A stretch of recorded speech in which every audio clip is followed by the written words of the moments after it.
നെടുമ്പന ഗ്രാമപഞ്ചായത്തിൽ കുടിവെള്ളക്ഷാമം രൂക്ഷം. കുടിവെള്ള പ്രശ്നം പരിഹരിക്കണമെന്ന് ആവശ്യപ്പെട്ട് LDF അംഗങ്ങൾ പഞ്ചായത്ത് ഓഫീസിന് മുന്നിൽ ധർണ നടത്തി. പഞ്ചായത്ത് സെക്രട്ടറിയെ ഉപരോധിച്ചു. ടാങ്കറിൽ വെള്ളം എത്തിക്കാമെന്ന ഉറപ്പിലാണ് സമരം അവസാനിപ്പിച്ചത്. നെടുമ്പന ഗ്രാമപഞ്ചായത്തിലെ രൂക്ഷമായ കുടിവെള്ളക്ഷാമം പരിഹരിക്കണമെന്നാവശ്യപ്പെട്ടാണ് LDF ജനപ്രതിനിധികൾ പ്രതിഷേധവുമായി രംഗത്തെത്തിയത്. കുടിവെള്ളക്ഷാമം പരിഹരിക്കാൻ അടിയന്തര നടപടി ആവശ്യപ്പെട്ട പഞ്ചായത്ത് ഓഫീസിന് മുന്നിൽ LDF അംഗങ്ങൾ ധർണ നടത്തി. സെക്രട്ടറിയെ ഉപരോധിക്കുകയും ചെയ്തു.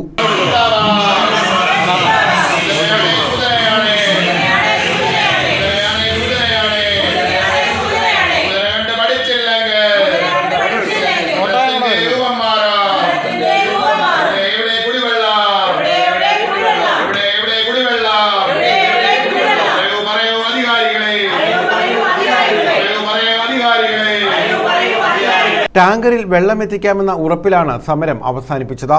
വേണുഗോപാലപിള്ള സമരം ഉദ്ഘാടനം ചെയ്തു. കുടിവെള്ളക്ഷാമം പരിഹരിക്കുന്നതിനും അതുപോലെ ലീക്കേജൊക്കെ ഉണ്ടെങ്കിൽ അത് പരിഹരിക്കുന്നതിനും പെട്ടെന്ന് അറിയിപ്പ് ഉണ്ടെങ്കിൽ വളരെ പെട്ടെന്ന് കാര്യങ്ങൾ നിർവഹിക്കാൻ കഴിയും എന്നാണ്. പക്ഷെ ആ ഗ്രൂപ്പിൽ ഒരു ആവശ്യം ഉന്നയിച്ചാൽ ഒരു മറുപടി പോലും പറയാൻ കഴിയാത്ത തരത്തിലേക്കാണ് പോകുന്നത്. ഇവിടെ സുനീസ് മെമ്പർ സൂചിപ്പിച്ചതുപോലെ കഴിഞ്ഞ 10-12 ദിവസമായി ഒരു പൈപ്പ് പൊട്ടി അതിന്റെ ഭാഗം മുറിഞ്ഞു മാറിപ്പോയിട്ട് ആ ഭാഗത്ത് വെള്ളം ഒഴുകിക്കിടക്കുന്നതിന്റെ വീഡിയോ അടക്കം വിട്ടുകൊടുത്ത് ഇന്ന് വരെ അതെന്തായി, അത് എവിടെയാണ് എന്ന് പോലും ചോദിക്കാൻ അധികാരികൾ തയ്യാറായിട്ടില്ല. സി സന്തോഷ്, PT റോയി, നിസ, ഷീല, കവിത, വിഷ്ണുദാസ്, സുനിസ എന്നിവർ പങ്കെടുത്തു. News bureau, Kundara.